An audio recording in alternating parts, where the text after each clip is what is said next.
everybody, it's Jody here and welcome back to my channel, or hello for the very first time. If you guys did not happen to see my changes coming to my channel video, I'm just going to give you your PSA, public service announcement right here.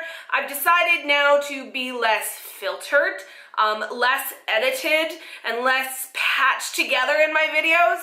So starting with this video, you guys may from time to time hear curse words or something, I don't know, something that doesn't please you. I've decided I'm not here to please everyone. I'm not going to sugarcoat my reviews or feelings about things anymore, and I'm just going to let it come from the gut. So, if you guys are okay with that, be sure to make sure you're subscribed to my channel, because things are changing, and I hope you guys enjoyed this video and give me a like. Anyways, let's get into it.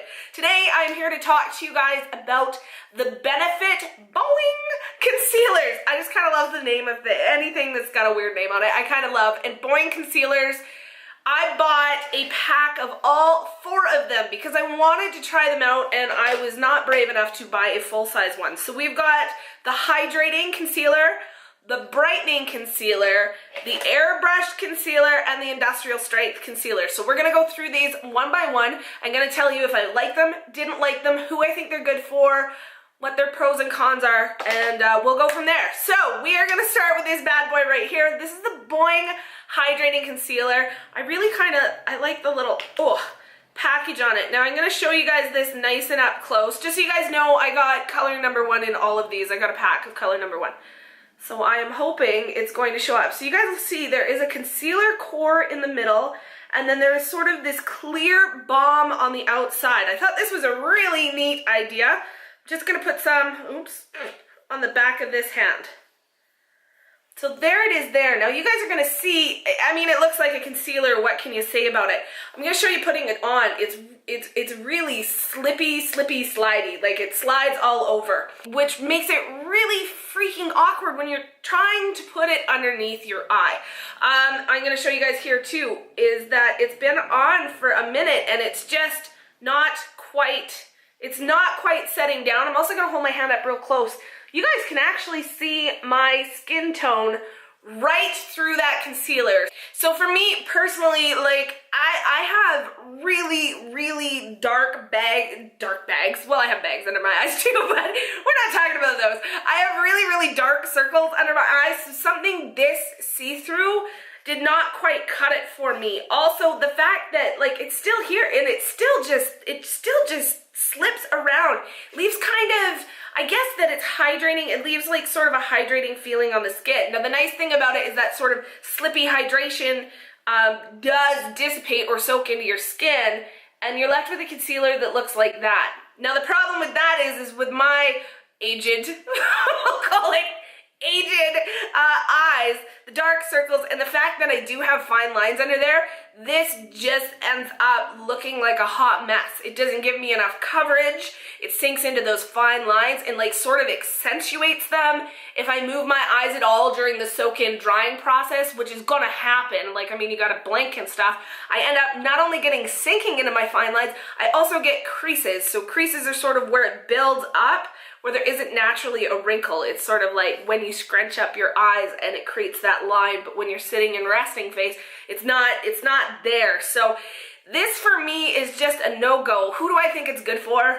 Nobody. I think even if you have younger skin, I still think that this is a really awkward product to use and apply. It's weird. I don't like it that way. Oh my God. Well, look what I just did putting the lid on. I smashed it. That's okay. Not heartbroken. The other big thing that I don't like about it is the fact that I wipe this on my eyes and then come back later and wipe again. So if I had any kind of bacteria, anything like this thing feels like it would just be a nightmare, little bacteria, festering, disgusting mess. So I am like on that one. Okay, let's move on to the next Boiing concealer. The next one we have here is the Boiing Brightening Concealer. Now you guys will go, look, once again I'm in number 1. You guys will see in there. You guys might see those little groove marks in there. That's because any makeup, any skincare that is in a pot, I never stick my fingers into. I'm a firm believer of using spatulas. So I will buy reusable spatulas, or if I have skincare products that come with them, I wash them really well and save them to use in my makeup items. So I never stick my finger in there and apply. I always scoop it, stick in the back. Now I don't have a problem sticking my finger in the product once it's out of the jar. I just don't like introducing that bacteria stuff inside there. I will not be using this again, and I forgot a spatula, but you guys can see my spatula gross. So I'm just gonna stick a finger in here and swipe it on. Axel, not helping. Dude, not helping. Thank you, baby. Okay, so there it is there. The whole idea with this is that it is going to not only conceal, but it is gonna do the color correcting for you. Does it do that? No. And I'll tell you guys why. The problem is someone of my skin tone, while this is pink, it is not pink enough to actually color correct the amount of darkness that I have. So it's not pink enough. So it doesn't work well enough as a color corrector. Now when it comes to being a concealer, this is a brightening concealer, it's too pink to look like a proper concealer on my skin. Well, it does cover things up. It just makes these big pink lines, so I have to go over top of it with another concealer, and then by that point, because this is a thicker product, it starts to feel and look and just be kind of heavy under there to get the coverage that I need. I think that someone with, excuse me, I think that someone, if they wanted to use it really, really light-handedly and just had mild darkness underneath and then go over top of it with their regular concealer, this may work great. But for someone that, like me, who has such, like my darkness goes all the way from up here, all the way around, there's sort of a clear patch here and then a big spot here. So I have to color correct in a large area to not look like I have big dark patches. So this, it's not horrible, but it's not good. Like and I'm not trying to sugarcoat it. I don't entirely hate it. I just wish that it was either a little thinner so it'd be more accurate for a color corrector, maybe a bit more pink or a bit more salmon tone, or just like cut it all together and actually turn this into just a concealer, because the consistency of it and the coverage that you get from it on its own is actually really stinking nice, but the color just makes it not great as a concealer on its own, if that makes sense. All right, let's move on. All right, and number 3 here, we have the, oh, that's upside down. Well, shit. Number 3, we have the airbrush concealer. Once again, I use a spatula on this, so it's got really weird groove marks and not fingerprints. Now this, the consistency of this is actually not too bad. It's really quite soft. It feels really nice and kind of smooth going under the eye. It's right up over here. Now what I'm gonna do is I'm gonna kind of blend it out. I'm just gonna kind of tap it in with my finger so you guys can see where the problem lies. You can see my skin through it. And I'm gonna put like another coat on. I'm gonna put another coat on and I'm gonna pat it. I'm just tapping as though I was sort of, I don't know, using a sponge or something. I can still see every hair follicle through there. It's okay. Now, here's the problem that I have for me personally with this, and I don't think this will be a problem for other people. What happens is that I find this slides around a lot. Not like the hydrating one, but it like kind of slips around. I have used several different, I always use a color corrector on my eyes, dark circles. I have used several different kinds, and I got like about five different kinds of color correctors. Some are oil-based, some are water-based, you know, to try underneath this. And what I found with it is it doesn't seem to matter what color corrector that I use underneath. This seems to not want to adhere to it and slide around. When I put it on the back of my hand and give it like a 2-second to dry, that's nice. Like, it's not super full coverage, but it's not super light. So I think for someone who does not need to use an additional product underneath it, so if you just go straight in onto your skin, other than just like a general primer in that area, if you go straight in on your skin with that over top, I think you're gonna be really happy with it. But if you're someone like me who does like swear and live by, it's not enough coverage to not use a color corrector, so I have to underneath it. It's just not like cutting the mustard. It's just, it's just missing something. It needs more or less or something, and I can't quite put my finger on it for me personally. But the other thing I don't like is that I don't like that it's in a pot. Now, this is the kind of concealer, is the consistency of it, is I don't think they have any better way to package it. So this is something I would constantly always be using a spatula with.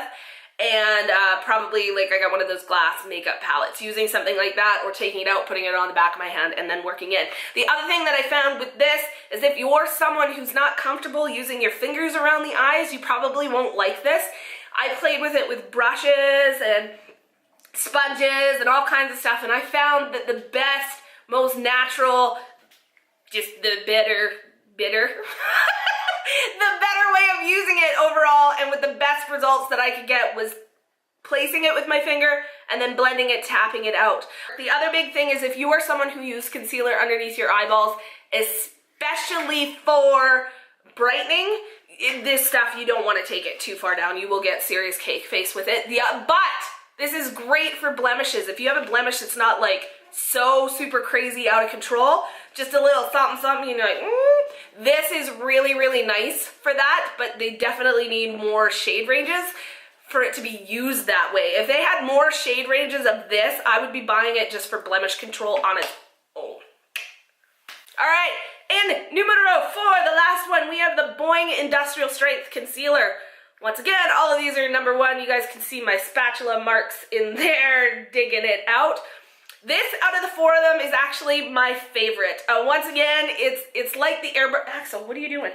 Once again, it's like the airbrush concealer, as in I kind of don't like the pot aspect of it, but it's all right. Now this is thick AF. Like this is thick. This is like, seriously, I'm just gonna kind of, you can't really tap it in to blend it. You kind of can. I'll just tap.